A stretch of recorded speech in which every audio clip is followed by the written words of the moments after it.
sa kanya. At ang nangyari, ito, alamin natin sa kwento ng Easy Number 5. Nagsulong, kaya nabiktima. Sa dulo ng Africa, mapagsik na hinahampas ng alon galing ang Atlantic Ocean at mga Mediterranean. Ito ang tahanan ng mga Cape Fossil. Nandito sila para magpapakain.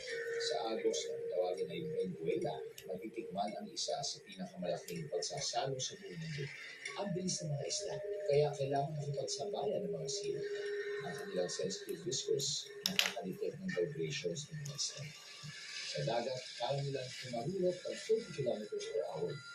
Ang grupo ito, milya-milya ang dinarayo up to 200 kilometers kada araw para mag-ingat ng pagkain. Bago bumalik sa Sea Island ng South Africa para makapag-uwi ng hapunan sa kanilang farms. Pero bago yan, nakikipagpatintero mula sila sa isa sa pinakamapanganib sa Africa, ang Great White Shark.